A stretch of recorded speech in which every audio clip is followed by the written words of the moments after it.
Hello guys, welcome to today's video. As you can see the screen, today's topic is on hire to retire process. Basically from hiring to retirement stage, what are the process and what are the controls which we can check. Uh, we will be discussing that. Okay. And apart from that, we will be also checking how to do IFC testing. Means I will give you a brief idea of IFC testing कैसा होता है. ठीक है. So that so the following are the agendas for today basically. So we will discuss about hire to retire process. Hire to retire process को पूरा discuss करेंगे details में. मतलब जाए मैंने क्या सीखा है, what ever in my audit exposure, एक अच्छा और हायर टू रिटायर प्रोसेस में क्या क्या कंट्रोल्स हो सकते हैं, क्या क्या रिस्क को मिटिगेट करने के लिए, वो हम डिस्कस करेंगे. और उससे आप कैसे कैसे ऑब्जर्वेशंस निकाल सकते हैं. एक चेकलिस्ट भी है जो मैं दिखाऊंगा, जो कि ये जो प्रोसेस को डिस्कस करने के बाद मैं खुद ही दिखाऊंगा कि फिर मैं कैसे ये चेकलिस्ट मैंने खुद ही बनाया. तो मैं कैसे बनाया ये checklist, because I knew the process, so I will show you that. So and we will do some RCM and IFC testing basically.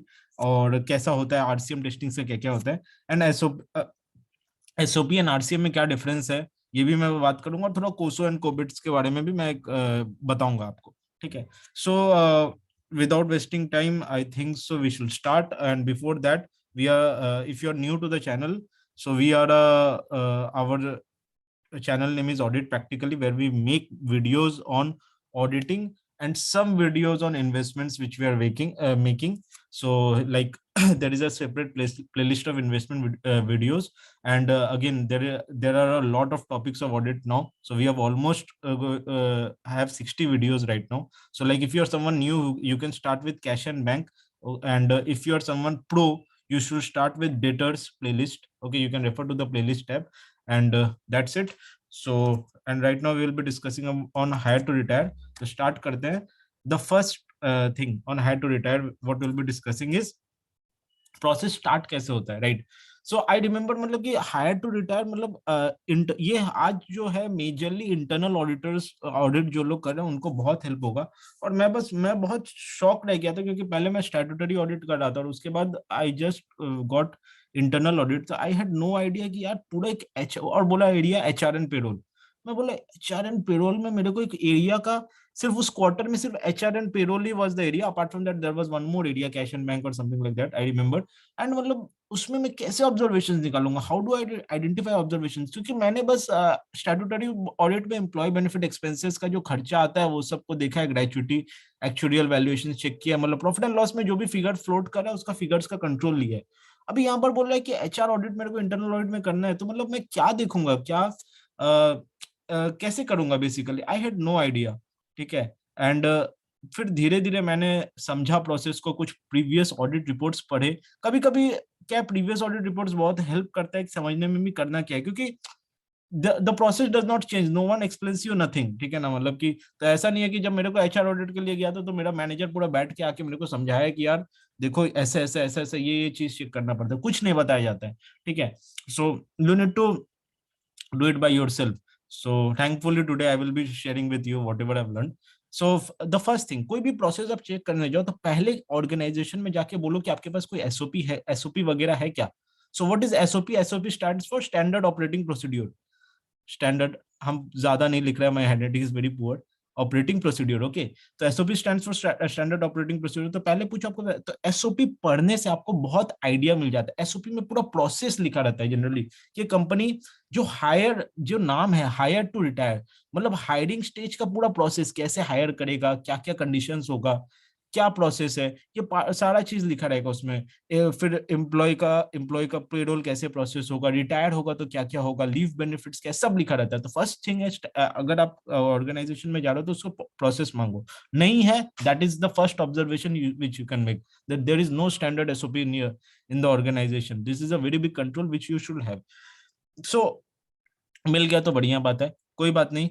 हम लोग आज डिस्कस करेंगे कि एसओपी में क्या क्या प्रोसेस हो सकता है. So first thing is SOP. Second thing is that बड़े बड़े कंपनीज में, मिड साइज कंपनीज में मे भी ना हो, एक एनुअल बिजनेस प्लान बनता है. एक मैन पावर का भी एनुअल बिजनेस प्लान बोलता है. इसका एनुअल बिजनेस प्लान. ओके. तो एनुअल बिजनेस प्लान में क्या रहता है कि कितना इस साल मेरे पास, जैसे कि कॉन्ट्रेक्चुअल एम्प्लॉयज में मेरे को 2000 कॉन्ट्रेक्चुअल वर्कर्स काम करेंगे, और जो नॉर्मल परमानेंट वर्कर्स है वो मेरे 300 रहेंगे। इसका एक ऑर्गेनाइजेशनल चार्ट भी रहेगा, तो ये भी आप मांग सकते हो कि आपके आपने कुछ और एबीपी बनाया है क्या कंपनी में, कि कितने एम्प्लॉयज है, कितने एम्प्लॉयज को आपको इस साल का जरूरत है आपका प्रोडक्शन प्लान के हिसाब से।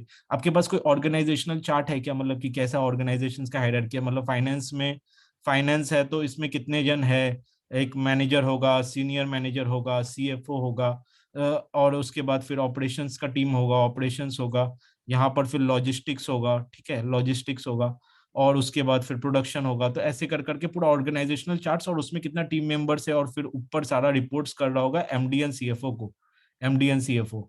ठीक है, सो ऐसा कुछ ऑर्गेनाइजेशनल चार्ट दिखता है। ठीक है, so ask for an organisational chart, ask for an ABP, ask for SOP. ठीक है, so these are the first three things which you should ask for.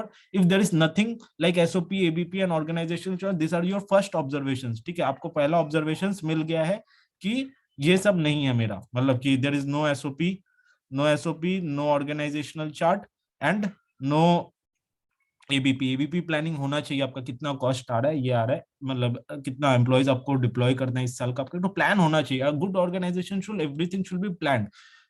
So this is the first thing. Okay, now second thing, अब आता है recruitment process में। ठीक है ना, अब यहाँ से प्रोसेस फिर से चालू हो रहा है। तो अब एसओपी के अंदर क्या क्या लिखा रहता है, अभी एसओपी तो मिला नहीं, बट क्या लिखा रहता है। सो अब देखो, अगर किसी भी एम्प्लॉयज को, अगर हम एक एम्प्लॉय को और ये करते हैं, उसको ऑनबोर्ड करते हैं basically, so he should there should be some reason. Okay, either there is a position which is vacant, ठीक है ना, कोई एम्प्लॉय छोड़ा होगा, या फिर मतलब कि मतलब ऑर्गेनाइजेशन का साइज ग्रो किया है, ठीक है ना, इसलिए एक पोजीशन क्रिएट हुआ है, one new position has been created, ठीक है ना, ऐसा हो सकता है। But whatever be the reason, एक एम्प्लॉयमेंट ऐसे ही तो नहीं हो जाता, मतलब there should be someone who will be communicating कि मुझे एक मैन पावर चाहिए। सो वहां से एक टर्म आता है MRF, man power requisition form बोलते हैं इसको। जैसे परचेज रिक्विजिशन फॉर्म होता है, परचेज रिक्विजिशन फॉर्म में क्या होता है, परचेज रिक्विजिशन फॉर्म में लिखा रहता है कि डिपार्टमेंट, जो यूजर डिपार्टमेंट है, वो बोलता है कि मुझे ये वाला मटेरियल चाहिए, ये मटेरियल आपको खरीदना है, मुझे सपोजली प्रिंटर चाहिए। तो उसी तरह यहाँ पर सपोजिटली ऑपरेशन डिपार्टमेंट बोलता है कि मेरे डिपार्टमेंट में ना आदमी एक वो छोड़ दिया है, तो मेरे को मिस्टर एक्स की जगह mister X is not there, वो लिखता है रीजंस कि हमको यू क्यों चाहिए। तो मुझे किसी को, एक आदमी को चाहिए जिसका क्वालिफिकेशन रिक्वायरमेंट्स बीटेक हो सकता है, और उसको एटलीस्ट 3 इयर्स का एक्सपीरियंस हो सकता है, और ये वो, और ये फिर उसका सीनियर जो होता है, उस ऑर्गेनाइजेशन का हेड होता है, वो उसको क्या अप्रूव करेगा, अप्रूव करता है, ठीक है ना। और सिमिलरली उसका, और कभी कभी वीपी वीपी भी अप्रूव करता है, जो भी सीनियर, जैसा भी एज पर डेलीगेशन है। तो ये आप चीज मांग सकते हो, ये चीज अगर ये प्रोसेस में नहीं है, तो आप इसको इम्प्लीमेंट कराने का सजेशन दे सकते हो, या फिर बोल सकते हो कि आपको ये करना चाहिए, आपने तो फिर तो हवा में फिर ये हो जाएगा ना कि रिक्रूटमेंट होगा। सो this is one of the thing. ठीक है, अब the thing is that man power, supposedly man power requisition हो गया, ठीक है, मैन पावर को बोल दी हम लोग। अब द क्वेश्चन इज कि मैन पावर को अब हम रिक्रूट करेंगे, तो 2 3 आप कैसे रिक्रूट करेंगे, वो इंटरनल टैलेंट बैंक होगा क्या हमारा, मतलब कि इंटरनली, मतलब इंटरनल रेफरेंस के थ्रू हो सकता है, ठीक है ना, या फिर हम लोग कोई एक्सटर्नल रेफरेंस एजेंसीज हायर कर सकते हैं, एक्सटर्नल एजेंसीज हायर कर सकते हैं, ठीक है ना। अब इसमें भी प्रोसेसेस आते हैं, तो ये सबको भी आपको थोड़ा देखना है कि कैसे हो रहे हैं, आप इंटरनल रेफरेंस के थ्रू कर रहे हैं या नहीं, या एक्सटर्नल कर रहे हैं। अब जैसे कि मैन पावर आया, तो बहुत सारा मैन पावर, अब जैसे ये जो मिस्टर एक्स की जगह एक तो मिस्टर कोई भी चाहिए था, एक क्वेश्चन मार्क पर्सन चाहिए था मेरे को। सो उसके लिए मैं क्या कर सकता हूँ, बेसिकली, सॉरी, हाँ, सो वो चाहिए मेरे को। तो अब उसके लिए मैं 3 4 एम्प्लॉयज का इंटरव्यू लिया, एक लिया ए, एक लिया बी, एक लिया सी। अब ये ए बी सी को हम कैसे इवेल्युएट कर रहे हैं, there should be an internal assessment checklist, IAC मैं बोलता हूँ इसको, आप बोल सकते हैं sorry, not internal, interview assessment checklist. मतलब कि कुछ चाहे तो क्वांटिटेटिव टेस्ट हुआ, तो उसका एक चेकलिस्ट होगा, प्लस कुछ पैरामीटर्स होगा कि उसका कम्युनिकेशन स्किल्स में उसको 5 दिए, उसका प्रेजेंटेशन में उसको 6 दिए, उसका और भी जो भी ये है। तो ऐसा कुछ चेकलिस्ट होना चाहिए आपके ऑर्गेनाइजेशन में, जिसके पैरामीटर्स में आप ये दोनों को इवेल्युएट कर रहे हैं। और उसके बाद सारा जिसका जो पॉइंट्स आया, इसका 15 आया, 14 आया, 13 आया, फिर इसका अब सीटीसी देखो कि ये कितना सीटीसी, ये बोला कि मैं 7 लाख में काम करूंगा, ये बोला मैं 6 लाख में काम करूंगा, ये बोला मैं 5 ही लाख में कर दूंगा सपोजिटली। तो ये सब पैरामीटर्स को भी इवेल्युएशन का कुछ है क्या, ठीक है। अब ये सब चीज चेक कर रहे हैं क्या, मतलब सीटीसी कंपैरिजन हो रहा है क्या, so this can be a CTC comparison करके इवेल्युएट कर रहे हैं कि आप इसको हायर करेंगे। नहीं तो पता चला कि ए सपोजिटली ये सपोजिटली 8 लाख क्लेम किया और इसका पॉइंट्स था 13 और ये 8 लाख क्लेम किया, लेकिन सी को ही हायर हुआ। क्यों? क्योंकि उसका कोई इंटरनल रेफरेंस था, किसी का उसका उसके साथ मतलब कनेक्शंस था। So that is not right ना। एक तो उसका पॉइंट्स भी 13 था और ए का पॉइंट 15 था और उसने सब 7 लाख ही मांगा था, और लेकिन हुआ 8 इसको ये अपॉइंट मिस्टर सी अपॉइंट हुआ। तो ये भी आप चेक कर सकते हैं कि whether there is a internal interview assessment checklist and whether there is some CTC comparison being happening or not, manpower requisition form exists or not in the organization and things like that. Okay, now coming third में अब आता है onboarding. अब supposedly एक अब mister सी तो आ गए, supposedly sorry mister सी आ गए, तो मिस्टर सी को हम लोग क्या क्या कर सकते हैं? मिस्टर सी का अभी उसको क्या होगा, उसको अपना केवाईसी डॉक्यूमेंट्स लाना पड़ेगा। So this also an auditor check कि वो कोई ऐसी सारा डॉक्यूमेंट्स लाए कि नहीं, उसने अपना लास्ट पे स्लिप दिखाया था कि नहीं। वो अगर इधर बोल दिया, वो 8 लाख में भी उसको नेगोशिएट करके इसलिए बेसिस में दिया जा रहा था कि उसका सैलरी पहले 7 लाख था और उसको एक 20% या 30%, लेकिन वो लास्ट पे स्लिप ही नहीं शो किया, लास्ट अपना एजुकेशनल सर्टिफिकेट्स नहीं शो किया, ठीक है, और बहुत सारा और अपना आधार कार्ड या जो भी अपना प्रीवियस एक्सपीरियंसेस का जो लेटर होता है, वो बोल रहा है कि मेरा 3 साल का एक्सपीरियंस है, लेटर्स नहीं शो किया। तो ये सब भी आपको ज्वाइनिंग डॉक्यूमेंट्स में ये सब चीज चेक करना है। So you when you go for audit you ask कि इस क्वार्टर का अगर आप ऑडिट करें या इस ईयर का ऑडिट करें तो इस ईयर में कितना एडिशनल न्यू एम्प्लॉयज ज्वाइन किया, और न्यू एम्प्लॉयज जितना ज्वाइन किया है उसमें उसका एक लिस्ट बनाता है और उसमें से आप कुछ सैंपल सिलेक्ट करते हैं और उसका ये सारा डॉक्यूमेंट्स थॉरोली देखते हैं कि केवाईसी कंप्लायंस है कि नहीं। अच्छा, केवाईसी कंप्लायंस के बाद बैकग्राउंड वेरिफिकेशन किया गया है कि नहीं।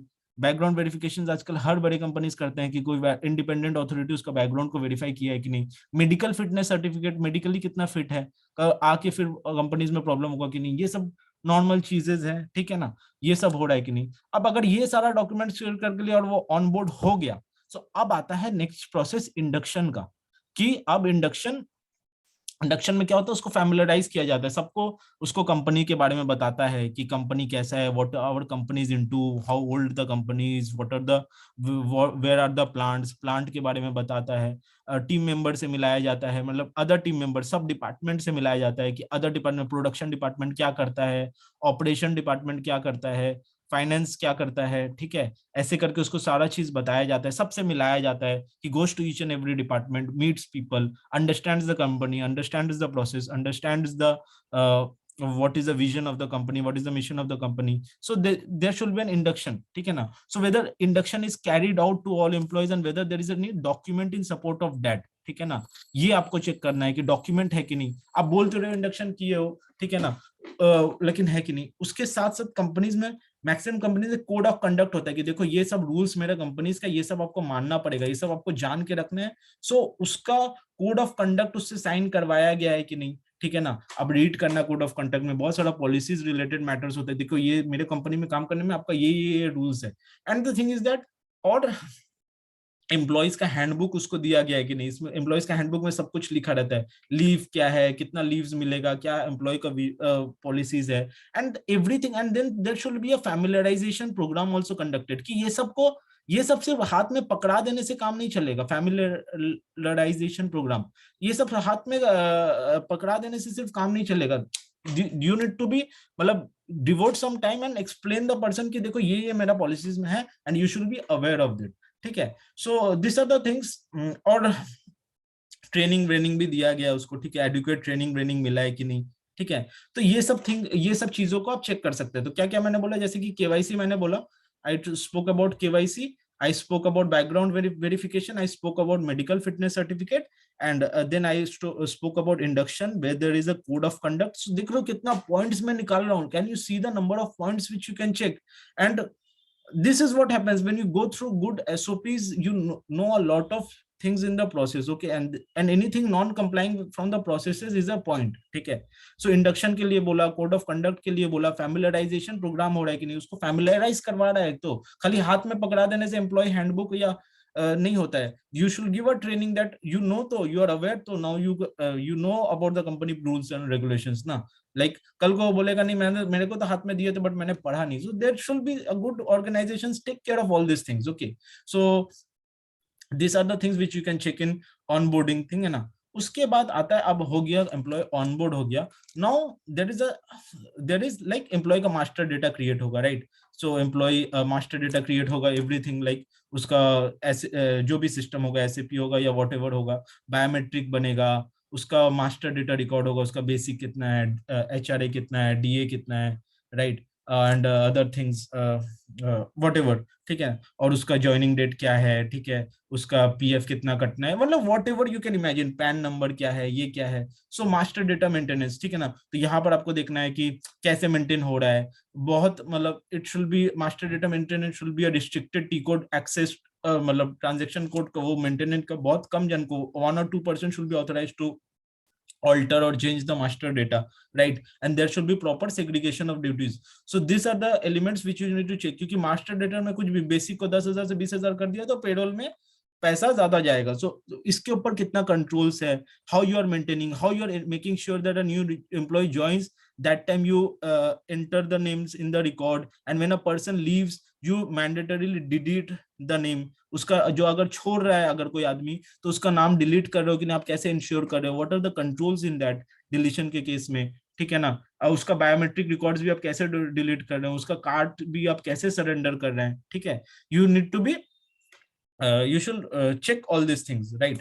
So everything, matlab there is proper segregation of duties, maker checker concept hai, and control should be restricted to very few personals, ठीक है। so this you can check. Now coming to like attendance and leave, attendance and leave में आप देख सकते हैं, अब attendance and leave में maximum organisations में जितना मैंने देखा है, मैक्सिमम जो सॉफ्टवेयर पेरोल चलाता है, मतलब sorry, the software which runs the payroll, like payroll चल रहा है एसएपी सॉफ्टवेयर में, बट या फिर ओरेकल में, एसएपी या ओरेकल में चल रहा है, बट अटेंडेंस के लिए वो एक अलग ही सॉफ्टवेयर यूज कर रहे हैं। इट कैन बी लाइक, क्या बोलते हैं उसको, सेवियर करके एक सॉफ्टवेयर है जो मैंने देखा है, या कुछ भी टाइम एंड अटेंडेंस के लिए। So the integration of this software, मतलब कि इसमें मैनुअल, मतलब कि ये दोनों सिस्टम के साथ इंटीग्रेटेड है, तो यहाँ पर अगर लीव्स वो बोल रहे हैं 3, तो एसएपी में वो कम्युनिकेशन ऑटोमेटिकली जाना चाहिए कि 3 दिन का चाहे तो लीव बैलेंस आपको डिडक्ट करना है एसएपी के रिकॉर्ड से, या फिर वो लीव विदाउट पे होगा, लीव विथ पे होगा, सॉरी लीव विदाउट पे होगा, कि उसको 3 दिन का पैसा काटना है। If there is a manual intervention कि नहीं नहीं वो यहाँ पर खाली एक एक्सेल में डेटा निकलता है, वो डेटा को देख के हम एसएपी में फिर फीड करते हैं कि 3 दिन का चाहे तो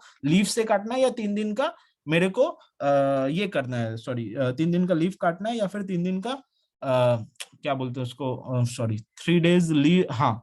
तो अब समझ गए क्या बोलते हैं, मेरा दिमाग काम नहीं किया, सॉरी 3 days का चाहे तो लीव काटना है, या फिर 3 days का हाँ या फिर 3 दिन का पैसा नहीं देना है बेसिकली। तो वो उस केस में, तो अगर वो मैनुअल है, so that can be an observation, there should be, it should be integrated, and you should integrated and you should see the controls. अगर मैनुअल है तो क्या कंट्रोल्स है, आप कैसे इंश्योर कर रहे हैं कि ये जो यहाँ पर मैनिपुलेशन नहीं होगा, वो ये 3 दिन का जो डेटा यहाँ पर जो दिख रहा है, वो वहां पर सिस्टम में जाके आप 2 दिन नहीं बैठा रहे हो, ठीक है। तो ये कंट्रोल्स आपको चेक करना है, और फिर उसके बाद लीव बैलेंस कैसे मेंटेन हो रहा है, ठीक है। लीव को कैसे मेंटेन करें, आप लीव का रिकॉर्ड्स कैसे मेंटेन करें, कैसे एडजस्ट हो रहा है, ठीक है। कंट्रोल्स क्या उसके ऊपर, क्या ये अटेंड यहाँ पर अगर इंसान सिस्टम में, अब बहुत बार ऑर्गेनाइजेशन में होता है कि हाँ अटेंडेंस, हाँ तो वही सॉरी, तो अब वो जैसे सिक लीव मारा तो सिक लीव बैलेंस एडजस्ट हो रहा है, तो ऑटोमेटिकली इसमें कोई मैनुअल इंटरवेंशन नहीं है, तो वो सॉफ्टवेयर में जो भी यूज कर रहा है वो लीव के लिए, उसमें कोई मैनुअल इंटरवेंशन नहीं है। तो plus 3 leave is equal to 1 absent हो रहा है, तो जनरली मैक्सिमम ऑर्गेनाइजेशंस में ये होता है 3 leave is equal to 1 absent. उसके अलावा अगर 3 लीव इजिकल टू 1 एब्सेंट हो गया, उसके बाद सिंगल पंच, ये बहुत बड़ा केस है, ये तो मैं ऑब्जर्वेशन बना के एनेक्शन बना के पहुंचा देता था। आप भी जब काम करोगे और आप लेट होते हो, और आपका अगर कंट्रोल ऑफिस का वीक है सपोजिटली, तो आप क्या करोगे कि सुबह वाला पंच छोड़ के चले जाओगे, छोड़ दोगे, शाम को निकलते वक्त 6 बजे पंच कर दोगे। बट मैक्सिमम ऑर्गेनाइजेशन में बहुत जगह ऐसा होता है, and then they get the attendance और the attendance of everything of the whole day. But that अगर वो ऐसा रहा तो हमेशा आदमी लेट करेगा, या फिर अगर निकलते हुए पंच नहीं किया सपोजिटली, तो एवरीडे आदमी लेट करेगा। तो you need to see whether how many cases of single punch, और कौन कौन से एम्प्लॉयज ऐसा है जो कि मैक्सिमम सिंगल पंच कर रहे हैं, ठीक है, मैक्सिमम सिंगल पंच कर रहे हैं। या फिर ये नहीं कर रहे हैं, मतलब कि और जो कोई अगर आउटडोर ड्यूटी में जा रहा है, आउटडोर ड्यूटी, बहुत बार आउटडोर ड्यूटी में जाया जाता है, तो उस केस में प्रॉपर ड्यूटी स्लिप्स में ये किया हुआ है, तो अप्रूवल लिया हुआ है, तो ये सब चीज आप चेक कर सकते हैं, राइट। एंड हाँ, single punch leaves and integration what is said, ठीक है।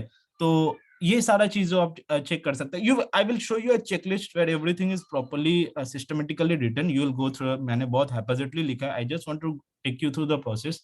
ओके, तो बायोमेट्रिक अटेंडेंस, ठीक है ना, उससे मतलब आप देख सकते हैं कि वही प्रॉपर सब पंच है, एवरीवन 8 घंटा। अच्छा, अटेंडेंस एंड लीव के साथ मुझे याद आया कि भाई अगर कोई ओवर टाइम दिया जा रहा है, सो अननेसेसरली अनऑथोराइज ओवर टाइम ना दिया जाए, ओवर टाइम के ऊपर प्रॉपर अप्रूवल्स हो, ठीक है। Approval should be there in over time, and then also approval के साथ आपको और क्या देख सकते हैं, सॉरी, हाँ, approval should be there and your reason should be properly defined. वो क्यों बैठा हुआ है यार, मतलब उसका ऐसा क्या काम आ रहा है that he has to everyday sit for over time. बहुत बड़ा ऑर्गेनाइजेशन है, तो ये सब चीज अननेसेसरी कॉस्ट बढ़ाता है, where an internal auditor can highlight the things and point out, ठीक है, मतलब कि आप ये सब चीज चेक कर सकते हैं, point out to the management that something wrong is happening, ठीक है। नाउ कमिंग टू पेरोल, ठीक है। तो पेरोल जैसे चल रहा है, तो वो everything depends on employee master records, ठीक है, मास्टर रिकॉर्ड्स ठीक से है कि नहीं, ठीक है ना। सो पेरोल में मेरे को यही बोलना है कि आप ये देखो कि वो लोग रिकंसिलेशन, रिकंसिलेशन बनाते हैं कि नहीं, कि इस अगर मतलब सपोजिटली मई में सैलरी पे किया गया है 2 करोड़ रुपया का, ठीक है। सो जून में भी ऑलमोस्ट 2 करोड़ होना चाहिए। अगर ये 3 करोड़ हो रहा है सपोजिटली, नेट पे मैं बात कर रहा हूँ, मतलब नेट में बैंक अकाउंट से जो भी पेबल सैलरी है, तो आपको देखना है कि क्या हुआ है, मतलब क्योंकि टीडीएस भी जितना कटना है उतना ही कटना चाहिए, सब कुछ नॉर्मल होना चाहिए, right. If you have everything feeded properly in the system, so 2 और 3 करोड़ का क्या क्या गैप है। मे बी आप दिखे कि नहीं 10 एम्प्लॉयज ज्वाइन किया जिसका सैलरी टोटल 1 करोड़ होता है, और फिर उसमें से 2 एम्प्लॉयज छोड़ा है, 1 करोड़ 20 लाख होता है, उसमें 2 एम्प्लॉय छोड़ा है जिसका सैलरी 20 लाख रुपए, तब जाके ये 1 करोड़ आ रहा है। मतलब what I am trying to say is that there should be a reconciliation between the this month salary and the previous month salary, and the reason should be identified. That will help you in ensuring that the amount which is being paid is proper. Similarly, so this is one of the major controls you need to check in payroll. Apart from that, you can check in employee benefit expenses. जब वो gratuity को record, gratuity का data जो सब आता है, तो उससे पहले डेटा का इनपुट देना पड़ता है। तो how much control that data input, how proper, मतलब कितना अच्छा डेटा वो हम लोग दे रहे हैं उसको मैनेजमेंट को, कि और कितना कंट्रोल्स है उसमें, ठीक है ना, whether all the data is accurate और नॉट, और ठीक है, whether all data is accurate और नॉट, उसका फिर अकाउंटिंग ट्रीटमेंट हम लोग कैसे कर रहे हैं बुक्स में, वो सब हम लोग वो सब के बारे में हम लोग देख सकते हैं, ठीक है।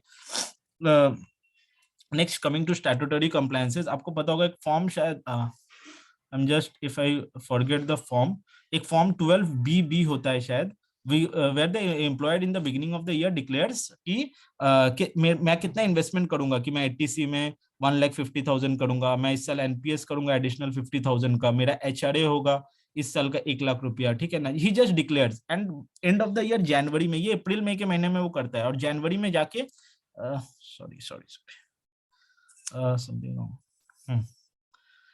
जैन सॉरी हाँ, जनवरी में जाके उसका जाके वो एक्चुअल रिसिप्ट देता है सारा का, कि मेरा रेंट रिसिप्ट का एग्रीमेंट लो, मेरा एटीसी का ये इन्वेस्टमेंट प्रूफ लो, ठीक है ना।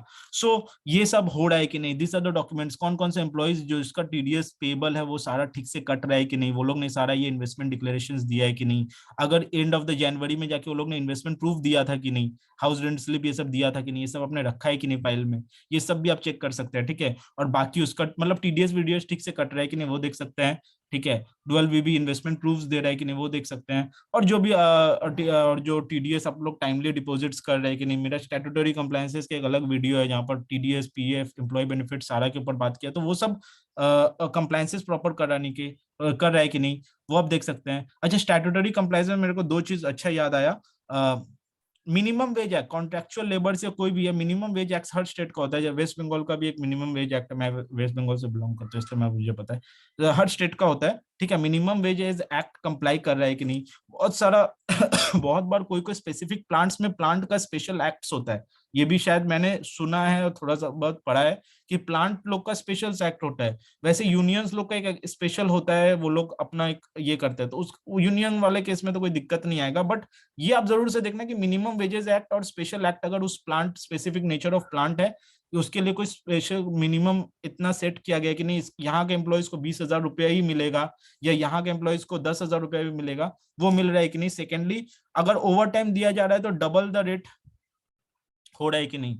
आपको पता है ओवर टाइम आपको दो डबल रेट मिलता है, मतलब जो आपका नॉर्मल घंटे का रेट है उसका डबल होता है। तो ये सब चीज कंप्लाइज कर रहा है कि नहीं, कोई अननेसेसरी 7 डेज तो काम नहीं कर रहा है कोई आदमी, क्योंकि एक दिन इंसान को छुट्टी दिया जाता है। ठीक है, तो ये सब भी आप चेक कर सकते हो। और कॉन्ट्रेक्चुअल एम्प्लॉयज के केस में जब कॉन्ट्रेक्चुअल एम्प्लॉयज को हायर किया जाता है तो वो लोग अपना देखिएगा आप उसका इनवॉइसेस के साथ वो अपना सारा पीएफ पेंशन का लास्ट मंथ जो सब जमा किया उसका प्रूफ देता है, पीएफ हमने जो डिपॉजिट किया है सारा एम्प्लॉयज के बिहाफ में, ये ऐसा ही हमने डिपॉजिट किया है, क्योंकि it is the primary responsibility of the permanent, मतलब जो एम्प्लॉयर है, main employer, if the contractual employer does not does. तो कॉन्ट्रेक्चुअल एम्प्लॉय जो भी हम हायर करते हैं कॉन्ट्रैक्टर के अंडर में हायर करते हैं, और वो कॉन्ट्रैक्टर को ये सब कंप्लाई करना पड़ता है, तो ये सब चीज भी आप चेक कर सकते हैं। ठीक है, next, coming to advances and travel, you can also talk about advances आप चेक कर सकते हैं कि एडवांस का डिसबर्समेंट कैसा है। ठीक है ना, कुछ एडवांसेस, पुराना एडवांसेस तो नहीं पड़ा हुआ है जिसके लिए अभी तक एम्प्लॉय ने ये नहीं दिया, अभी तक बिल्स नहीं सबमिट किया है। ठीक है, ये सब आप चेक कर सकते हैं। कमिंग टू डोमेस्टिक एडवांसेस होता है बहुत बार कि ऑफिस पर्पज के लिए दिया जाता है, ठीक है ना, टीए डी एडजस्ट करके। सो वो सब एडवांसेस का वो सब proper DA TA calculation and approve होके, टीएडी अप्रूव कैलकुलेशन हो के ये सारा चीज मिल रहा है वापस, मतलब सारा सेटल हो रहा है, देयर इज नथिंग ओल्ड। ठीक है ना, सारा चीज अप्रूव्ड है। कुछ अगर कंपनी का पॉलिसी से कोई हाउस लोन है, बिल्डिंग लोन है या सब्सिडाइज रेट में, तो उसका प्रॉपर इंडिया के हिसाब से अकाउंटिंग हो रहा है कि नहीं, उसका प्रॉपर रिकवरी हो रहा है कि नहीं, ये सब भी आप चेक कर सकते हैं। ट्रैवल एडवांस का भी रिकवरी हो रहा है कि नहीं, this are the things which you can check. ठीक है ना, ये सारा चीज आप चेक कर सकते हैं। And lastly, like full and final settlement होता है जब एम्प्लॉय रिटायर करते हैं। ठीक है ना, तो रिटायर करते वक्त उसका फुल एंड फाइनल सेटलमेंट में आप उसको प्रॉपर सेटलमेंट हुआ है कि नहीं, उसकी ग्रेचुटी, सॉरी, ग्रेचुटी सही से कैलकुलेट हुआ है कि नहीं, ग्रेचुटी एलटीए वेलटीए का पैसा उसको सही से मिला है कि नहीं, सैलरी लास्ट मंथ सैलरी मिला है कि नहीं, और टाइमली सेटल हो रहा है कि नहीं। ग्रेचुटी का आपको याद होगा, पेमेंट ऑफ ग्रेचुटी एक्ट में लिखा रहता है 30 डेज के अंदर ग्रेचुटी का सेटलमेंट भी होना चाहिए। सो ये सब हो रहा है कि नहीं, जो भी उसका पेबल्स है वो हो रहा है कि नहीं। अच्छा, नो, एक होता है नो ऑब्जेक्शन सर्टिफिकेट होता है, नो ड्यू सर्टिफिकेट होता है, ऐसे करके एम्प्लॉयज के सबके पास जाया जाता है कि उस सारे से साइन करवाया जाता है कि इस मेरे लिए कोई लाइबिलिटी नहीं है इसका। तो ये सब चीज दिख रहा है कि नहीं, जब उसको फुल एंड फाइनल सेटलमेंट किया जा रहा है उससे पहले, अच्छा, रेजिग्नेशन लेटर्स है कि नहीं, ठीक है ना, उसके फाइल में रेजिग्नेशन लेटर के साथ एग्जिट इंटरव्यूज का फॉर्म है कि नहीं, ठीक है ना, एग्जिट इंटरव्यूज किया जा रहा है कि नहीं। एग्जिट इंटरव्यूज में क्या होता है कि उससे पूछा जाता है आप क्यों छोड़ रहे हो, what did you like about the company, what is the thing which you want us to improve, ये सब किया जा रहा है कि नहीं, उसको एक बार रोकने का कोशिश भी करते हैं बेसिकली। तो ये सब चीज फॉर्मेलिटीज हो रहा है कि नहीं, एग्जिट इंटरव्यूज, ये सारा चीज हो रहा है कि नहीं, ठीक है ना, रेजिग्नेशन हो गया, ग्रेचुटीज हो गया, ये सब टाइमली सेटल हो रहा है कि नहीं, कोई उसका ड्यूज तो नहीं पड़ा हुआ है और उसको रिलीज लेटर दे दिए तो रिलीजिंग लेटर उसको मिला होगा, ठीक है ना, तो बिना बिना पैसा का कोई उसका नाम पे एडवांस खड़ा हुआ है और उससे रिकवर नहीं हुआ और आपने रिलीज लेटर दे दिया, तो वो सब नहीं करना चाहिए। ठीक है ना, ये सब चीज को आपको ध्यान में रखना है, और timely full and final settlement हो रहा है कि नहीं, तो ये सब देखना है। तो यू सॉ दैट, मतलब हम लोग ने कितना टॉपिक्स डिस्कस किया। Now I will just take you through the checklist, okay, which I have also prepared, कि आपको थोड़ा सा और आइडिया मिलेगा। ये सब जो मैं बोला ना वही मैंने सिर्फ अंग्रेजी में लिखा है, I have done nothing, so now it is your. आप, बहुत जन मेरे को बोलते हैं यार कि आप मुझे ये वर्क पेपर शेयर कर देंगे क्या जो आप चैनल में दिखाते हैं, मतलब ऐसा प्रॉब्लम नहीं है, ज्यादा कुछ प्रॉब्लम कहीं कहीं पर ज्यादा प्रॉब्लम होता है और कहीं कहीं पर नहीं भी होता, but what I want you to put some extra effort. ठीक है ना, मैं जो बोल रहा हूँ वो तो आप लिख भी सकते हैं, उसको आप अपना नॉर्मल एक्सेल शीट में लिखिए। देखो मैंने जो जो आपसे डिस्कस किया वो सारा चीज मैंने लिखा है कि man power and human resource plan is made at the beginning. देखो मैंने इसको serial number particular, yes no, एक चेकलिस्ट बना दिया। मेरे मेरे मैं जब मेरे आर्टिकल्स, हम लोग जब आर्टिकल्स काम करते थे सारा, तो हम लोग ऐसे करके एक चेकलिस्ट बना दिए। अब ये इससे ना कोई भी इंसान काम कर सकता है, ठीक है, जिसको कुछ भी नहीं पता। तो मैं man power human resource plan है कि नहीं, ठीक है ना, मैन पावर रिक्विजिशन फॉर्म है कि नहीं, interview assessment checklist is maintained है कि नहीं, सीटीसी कंपैरिजन हो रहा है कि नहीं, केवाईसी डॉक्यूमेंट्स है कि नहीं, all documents in support of CV qualification ये सब लिया जा रहा है कि नहीं, बैकग्राउंड वेरिफिकेशन है कि नहीं, मेडिकल फिटनेस है कि नहीं, इंडक्शन प्रोग्राम हो रहा है कि नहीं, code of conduct for employees हो रहा है कि नहीं, दिया जा रहा है कि नहीं, है कि नहीं। अच्छा, फैमिलियराइजेशन हो रहा है कि नहीं। अच्छा, स्टैंडर्ड जॉब डिस्क्रिप्शन है, तो जैसे कि आप जब रोल में ऑडिट आपके आप जब ये कर रहे हो, तो सेल्स में आप अगर मैनेजर रोल में अपॉइंट हो रहे हो, अगर आप ऑडिटर एज अ मैनेजर हो, तो मैनेजर का क्या क्या रिस्पॉन्सिबिलिटी होगा, अगर असिस्टेंट मैनेजर है तो उसका क्या रिस्पॉन्सिबिलिटी होगा, उसी तरह प्रोडक्शन में वो काम कर रहा है तो उसका क्या रिस्पॉन्सिबिलिटीज होगा। ये स्टैंडर्ड आपका जॉब डिस्क्रिप्शन है, तो कंपनी में एक अच्छा ऑर्गेनाइजेशन में ये सब चीज होना चाहिए, ठीक है। रिक्रूट, अच्छा ये वाला जैसे मैं मिस कर दिया कि रिक्रूटमेंट ट्रैकर है कि नहीं, ठीक है ना, कि आपके पास कितना है, मैन पावर इक्विजिशन फॉर्म आया था कि 10 आदमी का आया था अलग अलग डिपार्टमेंट से, उसमें से अभी तक आपने कितना का फुलफिल कर दिया, कितना डिले जा रहा है। तो डिले जा रहा है मतलब आपका कहीं ना कहीं मैन पावर शॉर्टेज चल रहा है, स्ट्रेस बढ़ रहा है दूसरे एम्प्लॉइज का, ठीक है। तो ये सब है कि नहीं, एम्प्लॉय मास्टर क्रिएशन का क्या प्रोसेस है, रिव्यू मैकेनिज्म है कि नहीं, बायोमेट्रिक में होता है कि नहीं, अटेंडेंस की मैनुअल है, ठीक है, इंटीग्रेशन है कि नहीं, मैनुअल इंटरवेंशन है कि नहीं, सिंगल पंच का आप कैसे टेक केयर कर रहे हो। अच्छा, शिफ्ट आप कैसे डिफाइन कर रहे हो सिस्टम में। आप जैसे नॉर्मल जनरल शिफ्ट जो होता है 9 से 6 बजे तक का, वो सब एम्प्लॉइज का ठीक है, लेकिन कोई एम्प्लॉइज 6 से 2 बजे आता है, 6 से 2 करता है, कोई 2 से 10 करता है, और कोई 10 से 6 करता है। तो ये जो 3 शिफ्ट है और जो लोग का चेंज होते रहता है, तो वो आप सिस्टम में कैसे उसका टेक केयर करते हैं।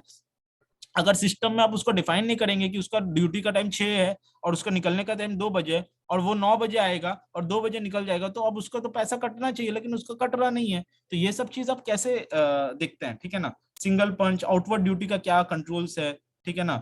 अगर अर्ली लीव कर रहा है तो प्रॉपर ऑथराइजेशन है कि नहीं, ये सब डॉक्यूमेंट्स में प्रॉपर सैंक्शन है कि नहीं, biometric 3 lets is equal to 1 absent, whether the organ whether all leaves are properly approved, ठीक है ना, adjusted to the balance, leaves का proper adjustment हो रहा है कि नहीं, लीव मारा छुट्टी मारा तो उसको उसको तो लीव के साथ एडजस्ट भी करना पड़ेगा ना। तो मतलब यहाँ पर लीव के साथ एडजस्ट हो रहा है कि नहीं, ठीक है ना, मैटरनिटी बेनिफिट है कि नहीं, डिडक्शंस अगर फूड गेस्ट और ये सब हो रहा है, कुछ कुछ होता है ऑर्गेनाइजेशन में, सब खाना वाना दिया जा रहा है या कुछ भी सब्सिडाइज कॉस्ट में, तो सब कैसे आप सिस्टम में डिडक्ट कर रहे हैं। अगर मोबाइल हैंडसेट का कोई पॉलिसी है तो उसका पॉलिसी क्या कहता है, कितना मोबाइल है, उसको आप एक्सपेंडिचर को कैसे ट्रीट करते हैं, कैपिटलाइज करते हैं या रेवेन्यू में चार्ज कर देते हैं। ट्रैवलिंग डोमेस्टिक के बारे में, पेरोल प्रोसेसिंग सही पीरियड में है कि नहीं, ठीक है ना, ये सब हो रहा है कि नहीं, पीएफ ये टैक्स डिडक्शन प्रॉपर हो रहा है कि नहीं, employer contribution is as per the statute हो रहा है कि नहीं, ट्रेनिंग प्रोग्राम्स हो रहा है कि नहीं।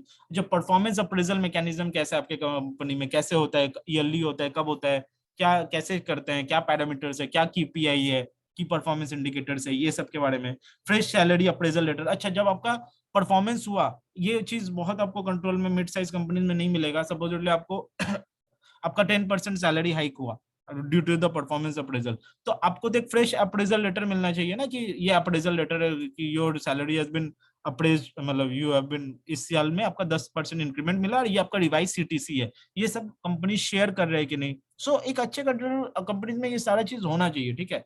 And exit interviews are conducted और not fill full and final settlement of gratuity within 30 days। तो आप देख रहे हो, मतलब I could just take out 50 observations just like that sitting, मतलब sorry I will not say observations but 50 parameters to check, it can be 100, you just need to have a thought process of think like an auditor, that's it, ठीक है। So that's it and you can do it। And वही ये checklist I, and this is a normal checklist, मैं जैसे बोल रहा हूँ वैसे ही मैंने इसको लिखा है। तो next time whatever work you are doing try to make checklist, मतलब आपका आपके लिए उस दिन अचीवमेंट होगा जिस दिन आप खुद से एक चेकलिस्ट बना दो जो अदर्स रेफर कर रहे हो, ठीक है। सो मतलब अदर्स रेफर करो, ये कोई फॉर्मेट है और कहीं से मैंने कॉपी भी नहीं किया जहां तक मुझे याद है, ठीक है। मतलब ऐसे मतलब मैंने बहुत कंपनीज का एसओपी वैसओपी पढ़ा पढ़ा वढ़ा, फिर मेरे को पता चला ये चीज देखना पड़ता है, ये चीज, तो वैसे कर करके धीरे धीरे करके बना दिया, ठीक है। इसमें बहुत सारा चीज मैं मिस कर रहा हूँ, जो बहुत चीज मैंने शायद नहीं देखा होगा अपने हायर टू रिटायर में, लेकिन वो भी इंपॉर्टेंट कंट्रोल्स हो सकता है, ठीक है। So that's it. Now coming to the next important thing, अब होता है तो जो मैंने अभी ये जो बात किया ना, this was all the process thing, ठीक है ना। हमारा एजेंडा में चलता है टू रिटायर प्रोसेस, आपको बता दिया, टाइप्स ऑफ ऑब्जर्वेशन बता दिया, चेकलिस्ट बता दिया। अब बचा है मेरा SOP and RCM, RCM testing और ये 3 पैरामीटर्स, ठीक है। ये सारा चीज होता है प्रोसेस का, ठीक है। So this is a process, ये सारा चीज के बारे में आपको एक एसओपी में लिखा रहेगा। बट आरसीएम फिर क्या होता है? RCM stands for risk control matrix, जो आपको दिख रहा है आरसीएम, ठीक है ना। आरसीएम का मतलब होता है रिस्क कंट्रोल मैट्रिक्स। इसमें क्या होता है, ये और जिसी को बोलते हैं इंटरनल फाइनेंशियल कंट्रोल टेस्टिंग होता है। तो एसओपी में क्या है, पूरा एक प्रोसेस है। इस प्रोसेस में क्या होता है, प्रोसेस में एक मतलब रिस्क भी उसमें कंट्रोल सारा डिफाइंड होता है मेजरली, कि और रिस्क भी आप कह सकते हो कि रहता है, ठीक है ना। बट कंट्रोल डिफाइंड होता है कि एक एम्प्लॉयर जब हायर कर रहे हैं तो मैन पावर इक्विजिशन फॉर्म होगा, मास्टर डेटा का रिकॉर्ड करने के लिए ये पर्सन रिस्पॉन्सिबल होगा, और वो एक ही इंसान करेगा, ठीक है ना। आरसीएम एक बेसिकली ये होता है कि उसमें एक रिस्क और कंट्रोल्स को डिफाइन किया जा सकता है कि हायर टू रिटायर प्रोसेस में क्या क्या रिस्क हो सकता है, ठीक है ना। और हायर टू रिटायर प्रोसेस में क्या क्या रिस्क हो सकता है, ठीक है, और उसको कैसे मिटिगेट करेंगे। तो ये जैसे कि कंट्रोल है, ठीक है। इधर पर आप इसका पैरामीटर्स को अच्छे से समझना, ठीक है। It will help you in your interviews. एक कंट्रोल नंबर होता है, क्योंकि एक यूनिक नंबर होता है कंट्रोल्स को आइडेंटिफाई करने के लिए। सब प्रोसेस नेम होता है, किस प्रोसेस से रिलेटेड है, पॉलिसी से रिलेटेड है। असर्शंस होता है, कंट्रोल ऑब्जेक्टिव होता है कि इस कंट्रोल का ऑब्जेक्टिव क्या है, ये कंट्रोल हम क्यों क्यों चाहिए हमको ये कंट्रोल, ठीक है ना। क्लासिफिकेशन, रिस्क नॉर्मल है, सिग्निफिकेंट है, लो है, ठीक है ना, कैसा है। रिस्क क्या है, basically what is the risk now. Control activity क्या है, अब ये रिस्क को मिटिगेट करने के लिए क्या कंट्रोल हमने ऑर्गेनाइजेशन में रखा है, this is control activity. Control type क्या, प्रिवेंटिव है, डिटेक्टिव है, कैसा टाइप का कंट्रोल है, ठीक है। कंट्रोल ग्रुप क्या है, ऑपरेशनल कंट्रोल से या फाइनेंशियल कंट्रोल से। फाइनेंशियल कंट्रोल जो डायरेक्टली फाइनेंशियल स्टेटमेंट्स को हिट करे, और ऑपरेशनल कंट्रोल्स क्या हो गया, जो कि इनडायरेक्टली फाइनेंशियल स्टेटमेंट्स को हिट करे, ठीक है ना। सो जैसे एग्जांपल में आप ले सकते हो कि अगर सैप का जो पेरोल प्रोसेसिंग हो रहा है वो एक प्रॉपर, आपके पास क्या कंट्रोल है कि वो सही पीरियड में रिकॉर्ड हो रहा है, 31 मार्च का सैलरी 31 मार्च में रिकॉर्ड हो रहा है, ठीक है। तो इसके लिए क्या कंट्रोल है, अगर नहीं रिकॉर्ड होगा 1 अप्रैल को रिकॉर्ड होगा, तो वो एक मतलब प्रॉब्लम क्रिएट करेगा। तो फाइनेंशियल स्टेटमेंट्स में हिल जाएगा, राइट। मतलब मेरा मार्च का सैलरी अप्रैल का डेट में एंट्री हो रहा है, so that is the example of financial control, ठीक है ना। और जैसे कि मैं बोला कि कोड ऑफ कंडक्ट एम्प्लॉइज को देना चाहिए, या फिर इंडक्शन होना चाहिए, ये फाइनेंशियल स्टेटमेंट्स को डायरेक्टली कहीं भी नहीं हिट करता। तो that is a kind of operational control, ठीक है। कंट्रोल ओनर कौन है, कि उसका रिस्पॉन्सिबल है ये वाला की चीज करने का। कंट्रोल का नेचर मैनुअल है या ऑटोमेटेड है, सिस्टम में ही ऐसा प्रोसेस लगा के रखे, सॉरी, कि ये हो। अच्छा, टेस्ट प्लान डिस्क्रिप्शन, हमको क्या लेना है उस कंट्रोल के लिए, ठीक है ना। सैंपल क्या रहेगा, एविडेंस कितना कलेक्ट किए, एविडेंस हार्ड में कलेक्ट किए, रेफरेंस बताओ कि रेफरेंस नंबर क्या, वर्किंग, और अगर क्वेरी आता है और ऐसा होता है। तो पैरामीटर्स आपको समझ में आ गया। मैं क्विकली एक तो आरसीएम का प्रोसेस को भी गो थ्रू कराता हूँ। जैसे सब process name, HR policy. Control क्या है, policies and producer well defined and communicated with the management, ठीक है ना। कंपनी में पॉलिसीज एंड प्रोसीड्यूर्स अच्छे से होना चाहिए। एक इंटरनल कंट्रोल में आपका सबसे पहला चीज होना चाहिए कि पॉलिसीज होना चाहिए, वो है कि नहीं। तो रिस्क क्या है, सिग्निफिकेंट है, क्योंकि पॉलिसीज नहीं होगा और कम्युनिकेशन नहीं होगा ये चीज का, पॉलिसीज का, तो कैसे फॉलो करेंगे। अगर कोई चीज का रूल बनाओगे तभी तो हम रूल को फॉलो करेंगे, तो रूल ही नहीं होगा तो हम कैसे फॉलो करेंगे। तो क्या बोल रहे हैं रिक्स, नॉन एग्जिस्टेंट पॉलिसी में list to mismanagement and misconduct by employees. Policy रहेगा ही नहीं, आप बोल रहे हो कि ये करना है, ऐसे करके एम्प्लॉइज को लीव में यहाँ पर पंच इन करना है, ये रहेगा 3 leave is equal to 1 absent, ये वो है ना देना, इतना सारा रूल्स आप बोल रहे हो मेरे को। एम्प्लॉय को लीव, एम्प्लॉय को एडवांस इतना मिलेगा, एम्प्लॉय को एडवांस इतने दिन में एडजस्ट होगा, ये सब अगर लिखा ही नहीं रहेगा तो हम कैसे मानेंगे। आई विल तो देयर विल बी मिसमैनेजमेंट। तो इसके लिए क्या है, all applicable are defined and are in place. ये बोल रहा है कि मेरे ऑर्गेनाइजेशन में, कंट्रोल एक्टिविटी में, मेरे ऑर्गेनाइजेशन में है, check whether there exists a mechanism of review of policy. Sorry, extremely sorry. Check whether there exists a mechanism for review of policy and need for creation by removal of policy, ठीक है। ये सारा चीज है कि नहीं, there is some issue.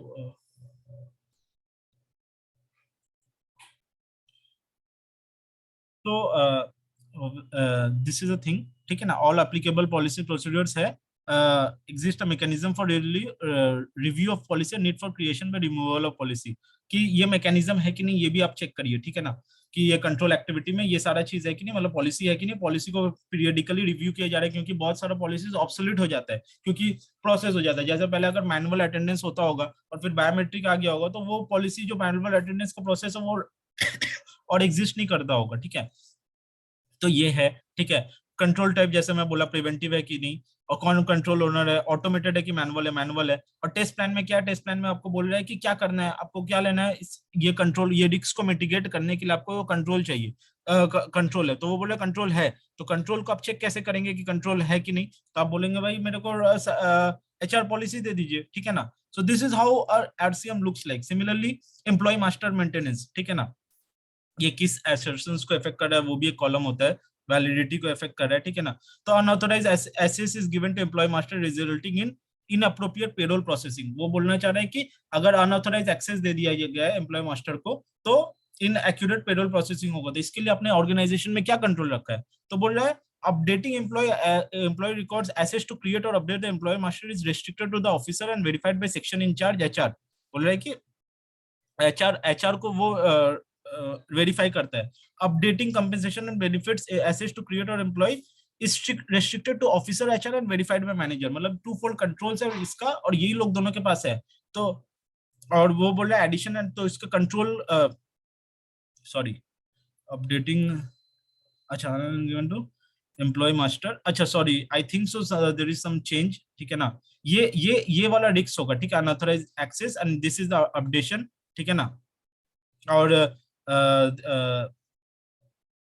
और ये वाला हो जाएगा आपका एम्प्लॉय डेटा, ठीक है ना, employees periodically review to ensure, ये आपका टेस्ट प्लान के पार्ट में आ जाएगा। Almost list of users having assist employee master, ये कंट्रोल्ड है कि नहीं, एक दो जन को ही दिया जा रहा है कि नहीं, रिव्यू मैकेनिज्म है कि नहीं, ऐसे हो रहा है कि नहीं, कोई मेल कम्युनिकेशन होगा वो आप ले सकते हो, ठीक है ना। और वो चीज आप लेके देख सकते हो कि ये कंट्रोल फॉलो कर रहा है कि नहीं एम्प्लॉय मास्टर। उसी तरह pay processing of employee statutory by voluntary dues to be recorded in correct accounting period. तो इसके लिए बोल रहा है कि इसमें रिस्क क्या हो सकता है कि इनकरेक्ट अकाउंटिंग पीरियड में रिकॉर्ड हो सकता है, और इसके लिए बोल रहा है कि posted to the corresponding period when an automated entry in SAP। SAP करता है और एसएपी क्लोज पीरियड में नहीं एंट्री मार सकता, ठीक है। सो ऐसे ही कंट्रोल्स है, और ये मेरा प्रिवेंटिव कंट्रोल्स है, जो कि ये जैसे कंट्रोल ऑटोमेटेड हो जाएगा, ये जैसे मैनुअल लिखा हुआ है ये ऑटोमेटेड हो जाएगा। और configuration और program logic of SAP showing that program is automatically passed, ठीक है ना, कि सिस्टम में ये लॉजिक आप टेस्ट करते हैं फिर ऑडिटर्स आईटी ऑडिट में या ऑडिट्स में, कि कैसे वो लॉजिक डिफाइन है कि ये बैकडेट में ये पोस्टिंग मतलब कि प्रीवियस मार्च का पोस्टिंग फरवरी में नहीं करेगा या फिर अप्रैल में नहीं करेगा, इसका क्या सिस्टम में आपने कंट्रोल रखा है। सिमिलरली जैसे हम लोग ने बोला कि एक एक जैसे कि मैं हम लोग खुद एक रिस्क कंट्रोल बना के देखते हैं कि एक रिस्क क्या हो सकता है, अनऑथराइज्ड मैन पावर रिक्रूटेड, ठीक है, ऐसा एक कंट्रोल, ऐसा एक रिस्क हो सकता है। तो इसके लिए आपने कर तो MRF is created and approved by department head, ठीक है, ये हो जाएगा कंट्रोल, ठीक है ना। अब इसमें ये क्या होगा, प्रिवेंटिव हो जाएगा कंट्रोल, ठीक है ना, एक तरह का ऑपरेशनल कंट्रोल है, ठीक है ना, ये पर्सन का नाम हो जाएगा, ठीक है, ये मैनुअल हो जाएगा, ठीक है, मैनुअली कर रहे हैं। और इसका टेस्ट प्लान डिस्क्रिप्शन होगा कि MRF चेक करो, MRF चेक करो, चेक वेदर प्रॉपरली अप्रूव्ड, ठीक है। तो सारा रिक्रूटमेंट जितना भी ज्वाइनिंग का डिटेल्स होगा उसमें आपको सारा में चेक करना है कि man power MRF man power requisition form है कि नहीं, सैंपल साइज सपोजली 5 होगा कि आपको 5 सैंपल्स चेक करना है, ठीक है। एविडेंट कलेक्टेड यस, कैसे करे कि आपने सॉफ्ट में लिया तो सॉफ्ट में, हार्ड में लिया तो हार्ड में। So this is how basically you see the upper parameters, whatever are the parameters, and this is how an RCM is created. Okay, risk control matrix is created, and now I understand. Basically, it is simple. एक process में आप जितना risk है, क्या what can go wrong, what can go wrong, ask yourself what can go wrong. Employee master data में गलती हो सकता है, लीव्स का बैलेंस, लीव इंसान ने लीव लिया लेकिन लीव डिडक्ट नहीं हुआ, फुल एंड फाइनल सेटलमेंट में एरर हो सकता है, एम्प्लॉय बेनिफिट वो इन्वेस्टमेंट TDS गलत कैलकुलेट हो रहा होगा, इन्वेस्टमेंट डिटेल्स सिस्टम में नहीं भरा होगा, ये सारा रिस्क हो सकता है। तो ये सब के लिए क्या क्या कंट्रोल्स लगाया गया है सिस्टम में या नॉर्मली, वो सारा कंट्रोल्स है कि नहीं ऑर्गेनाइजेशन में, that is what you check in RCM. If you want to make me a separate video on HR, RCM and everything, do let me know in the comment section. Okay. And apart from this, one more thing, like I was telling you कि as a told you कि जैसे कि ऐसा आप एक list बना के देख सकते हैं, यहाँ पर आप एम्प्लॉयज का नाम करनी, जैसे मेरा नाम लिखा हुआ है अमन शॉप, उसके अलावा आप इधर पर बहुत सारा एम्प्लॉयज का नाम लिख सकते हैं और यहाँ पर लिख सकते हैं रिलीविंग लेटर है कि नहीं प्रीवियस कंपनी से, लास्ट पे स्लिप है कि नहीं, सीटीसी स्ट्रक्चर है कि नहीं, सीवी लिया था कि नहीं, एड्रेस प्रूफ है कि नहीं, एजुकेशनल है कि नहीं। उसी तरह जब छोड़ रहा है तो एग्जिट इंटरव्यूज किया गया है कि नहीं, रेजिग्नेशन लेटर लिया गया है कि नहीं फाइल्स में।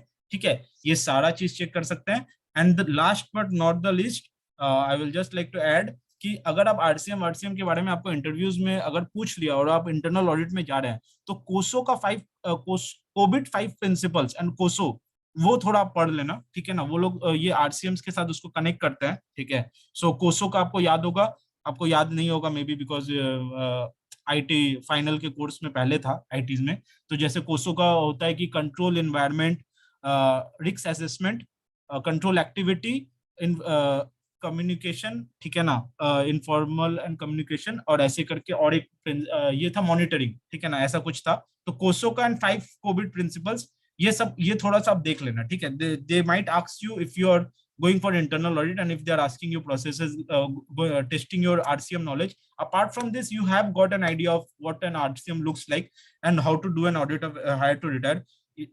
We have put a lot of effort making this video, so please do like, share, subscribe, and let it reach a lot of people so that everyone can benefit. Objective यही है यार कि मतलब you guys now need to demand from your employees that we have the requisite skills and you need to pay us. Okay, और वो सब नहीं चलेगा कि हम आपके पास तुम हमारे यहाँ काम सीख रहे हो। ठीक है, हम काम सीख के आए हैं। Now you just need to pay us and I hope you guys are able to do that. We'll keep making such videos. Thanks for watching.